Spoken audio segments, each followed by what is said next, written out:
Welcome to the fourth and final announcement for this year's mess after Easter. Today, 22.4, I'm going to use my off-brand Microsoft Excel. It is a 10-minute AMRAP. Regardless if you're in Fun or Fury, it starts with 3 movements that you have to complete, and in remaining time, max repetitions of your movement. In the Fury division, you're going to have to complete 96 meters of a sled pull. In the Fun division, you are going to have to complete 96 meters of a sled pull. Regardless of what division you're in, every guy on the team will be worth, every guy on the team will be worth 10 kilos. Every girl on the team will be worth 5 kilos. So 2 guys, 20 kilos, 2 girls, 10 kilos, guy, girl, 15 kilos. If you're in the Fury division, your next task will be 100 double unders. If you're in the Fun division, 200 single skips. If you would like to do double unders in the Fun division, that's fine, but you both have to be doing it. You have to let the judge know before you start, and if you get partway through and you wish to change to singles, your skipping goes back to 0. The third task in the Fury division will be 10 rope climbs. We'll have some tape up, so all the ropes will be exactly the same height. The lanes will be drawn at random, so if you've got a favorite rope, tough. You should have practiced on the other ones. Fun division, you'll also be climbing the rope, but you only have 7 climbs. I know some people are not comfortable climbing the ropes, so the modifier there is dumbbell snatch. It is 10 dumbbell snatch equal to 1 rope climb. The only asterisk there is I decide how heavy your dumbbell is. Your final movement in the Fury division, had to do it, had to happen, the muscle up.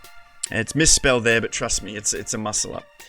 If you are in the Fun division, it is toes to rings. If you've never done toes to rings, you'll probably really enjoy them. They are way less challenging than toes to bar, so you should be holding on for some pretty reasonable sized sets. I do have a bunch of modifying movements for the toes to rings if you're not comfortable jumping up to the rings, or if you see in this video that's coming up, I was helping Ash get up to the rings. If you're not comfortable getting up on the rings, I do have modifiers for it, but there are so many and they just depend on what exactly we're working around, so I'll go through that on a team by team basis. Now onto the movement standards. For the sleds, the 96 meters is a total of 5 lengths, so you go from one end of the cones to the other end of the cones. Just like you've seen there, you need to get one part of the sled. That's like half a sled, but you could get 1 inch over the line, and then you're welcome to turn that thing around. When you're turning the sled around, you can grab it by the chain, you can grab it by the actual sled if you like. Here you can see Ash is just sort of pulling it around by the strap there. That worked out pretty well for us. When you get into the double unders, very standard double unders, 2 passes of the rope for each jump. If you trip, you'll be deducted 1 rep. If you're doing singles, same story, deducted 1 rep for any trips. When you get to the ropes, you probably want to stand underneath that rope before you get going. Move your way up until you get to the target. Your hand has to touch the target before you come down.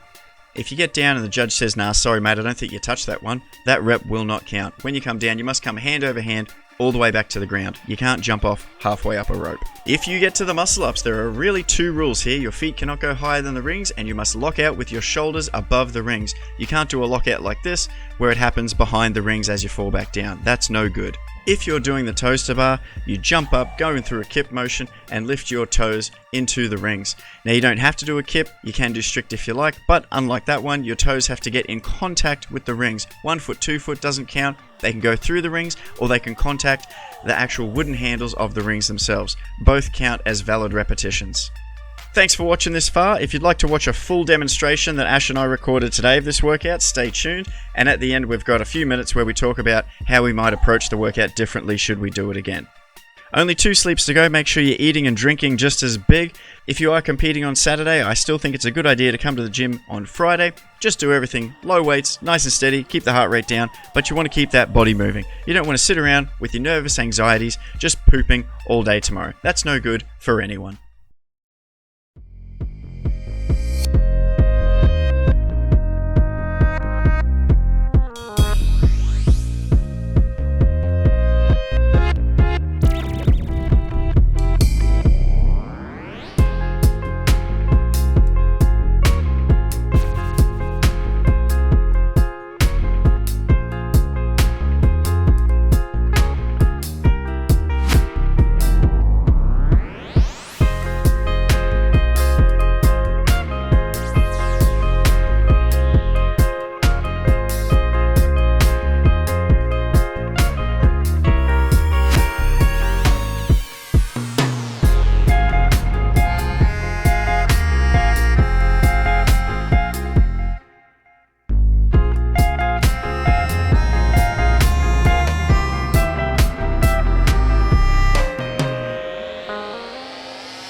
Actually, Thomas, you've just finished the 22.4 MAE workout. How do you feel? Pretty fresh. Pretty fresh. Oh, fuck you! Oh, fuck you! Let's go piece by piece. The sleds, what was your thoughts going into it, and did you adjust anything once you got going? My thoughts was like being quick on the transitions, but that didn't really go too well because I was a bit fiddly down each end. Honestly, I saw Jake doing a bit more of a run, and I was walking, and when I tried to run on the second time I was on it, it didn't really feel much different. So I was like, and I felt fine going out of it. So you probably go a bit faster out of the gate next time?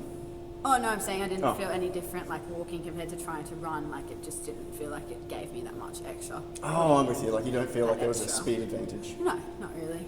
Okay. No, I think it's the transitions more so. Now, we were looking after a slight tweak from the other day, Yes. so that's why we broke up the skips. I'd say very uncharacteristically, because normally you just do the 100 in a row, right? Probably. Yeah, probably. All right. But was there anything that you felt with the transition to skipping or anything like that that you would have maybe done differently? No, I don't think so. I think just play with your strengths, really. So if you're good at skipping and you can hold on for a big set, then you may as well. Otherwise, if you know it's going to tax you, then I think breaking it up into smaller sets and going back and forth between you and your partner. Okay. Yeah. Oh, rope climbs. We did 1 for 1. I think that worked pretty well. In my head, I was thinking maybe I'll start with 2, but after the sled, I don't know, my legs just felt quite heavy. How'd you feel through the rope climbs? Yeah, I think going 1 for 1 on those was good because I was thinking about that and then going into our ring muscle up, so I didn't want to tax the grip too much or even the core, I guess. But yeah, I think our speed on that, I think if anything, like maybe transitions could be a bit more swish. Again, on that, I was trying to be really careful because they don't feel great on my back, so just trying to keep it smooth on those, I think. Like, don't panic with the rope climbs. Yeah. I think that's like something that people get caught up in. They're like, oh, I've got to do it really fast, and they panic, and then they lose their footwork, and yeah, things go a Just bit. a little bit closer. Just to the microphone. There you go, yes. So do you think that's a big part of this? Do you think 10 minutes in a workout where you've got a lot of shared work, on the intensity scale, so you've got like a Fran intensity, which is just balls to the wall, and then like a Murph intensity, which is just don't die. Yeah. Where do you sort of see this 10-minute AMRAP? I think it'd be probably halfway, like in the middle of those two. So, like 10 minutes, it's not a long time, and because it's the goal of the workout is max reps, you want to get to that portion of the workout as quick as you can, so you can get as many reps as you can. But I guess the fine point in that is finding that really good pace where you don't overreach and then burn yourself out going too hard at the beginning, and then you can't even do a muscle up. So it's Yeah, no, what kind of people can't do muscle ups? No, so yeah, it's kind of that sweet spot, I think. How did you think about it? How do you feel? Yeah, well, I guess my approach was a little different. Like, yeah, I wanted to get to the muscle ups and get muscle ups out, but I looked at the earlier stages as potentially very fatiguing for me. So I was really trying to just look after my stuff. So, like on the rope climbs, I would, if all we had to do was 10 rope climbs, I'd probably be a lot closer as you're coming down to shave like a half second and that off transitions. But I was happy to just let a couple extra seconds go by. And versus when I sort of mapped this out on the spreadsheet, I saw it getting to the muscle ups at 5 minutes. And we actually got to the muscle ups at 4:30, but then, I moved the camera and whatnot, and we didn't start our muscle ups until we had about 4:15 left. But that lines up with what I anticipate as far as how many muscle ups we got through. I think we'll have to check the tape and make sure we got as many as we got. But overall, I enjoyed it. I thought it was a lot of fun. That was a good workout. Yeah, good workout. Yeah, I quite liked it. The Yep. 10 minutes went fast. Yeah, the 10 minutes did go fast. Well, I remember. Actually, yeah, to be honest, so the first part went fast, but then I think we got to the muscle ups at 4:30 or something like that. About that, yeah. But then looking up at the clock, I was like, what, it's only 3 minutes? It feels like it's been, it should almost be time. And then I look up again, oh, I've still got 2 minutes to go. This is awesome. Okay, so we both looked at the clock at the 2 minute mark, Yeah. and we had different feelings. Yeah. I looked at the 2 minutes and I thought, I don't know if I can keep doing this for 2 more minutes. That was my concern.